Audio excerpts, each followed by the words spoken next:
$15 later, and what seems like a few years later, we have a fuel pump.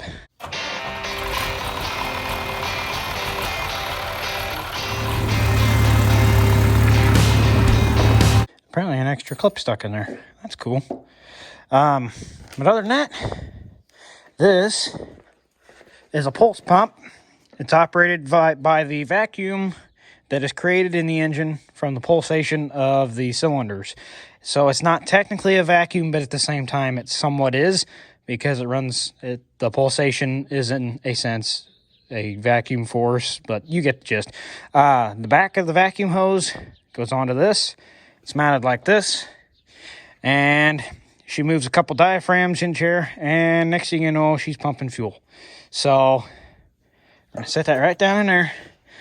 I'm going to take the spark plug wire off. I'm going to unplug this little, like this is the voltage regulator right here. Probably better take a picture of that before I take that off so I remember what goes where.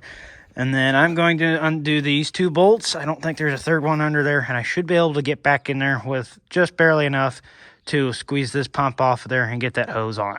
Right, so my new 420, well, this one, if you've been on my YouTube channel long enough, you've basically known that I've had another 420 that turned out to be a piece of junk. But moral of the story, I could never get that side tin off. This one, 2 bolts and it's off. I mean, one right here, the little bitty stubby boy. I think it's a 3/8 inch bolt, because everything on the motor is SAE standard. And then over here is a little bit longer threaded one, same size, and voila, it just popped right off. There might be one on the bottom, but you don't need that one. It's just so long as it's secure, and it was really tight actually, so I'm just going to put it back the way I found it. There's the vacuum line, as I'm going to nickname it for now. I've got this little clamp, this hose clamp, backed off of it with a pair of, pick your poison, but these seem to work the best, the smallest, but yet has the widest top. And just slide it off the back of that nipple back there, and then all you gotta do is get back there with a screwdriver, undo those 2 screws, and this comes off, put another one on. We'll find out the hard way if this works or not. I don't know about you, but that's probably one of the dirtiest things I've ever seen. Got a nice piece of grass there if you want it. There's the top that I broke. It's on the outside. But let's just hope this new pump does the same job just as well. Yes, I did bend that back. That hurt a lot to do. Not me. It hurt. It hurt emotionally because that was perfectly straight. So, yeah, that hurt. You can't get a screwdriver back there either, which really sucks. I'll try to bend that back as best as I can to it being flat and proportional because, like I said, that just hurt to watch.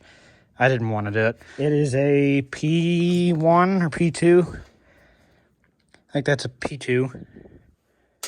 But I just had to use that guy. So we'll get the other one on, bend it back, and see what happens.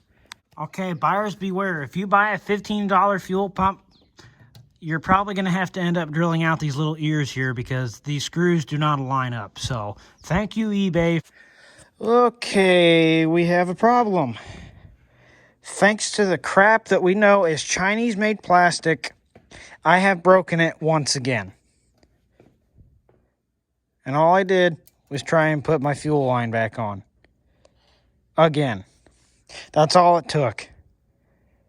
I went like that, tried pushing it on, and voila, it just snapped. I'm giving that guy a very bad review because I had to drill out the holes to get that to fit, and that broke. I'm not buying from him again. I'm not even sure if it's worth putting another one on. That is absolute crap. I was not even putting that much force on it. Okay, guess you guys get to wait another week or more on this video. Simply because stuff can't be made with good products.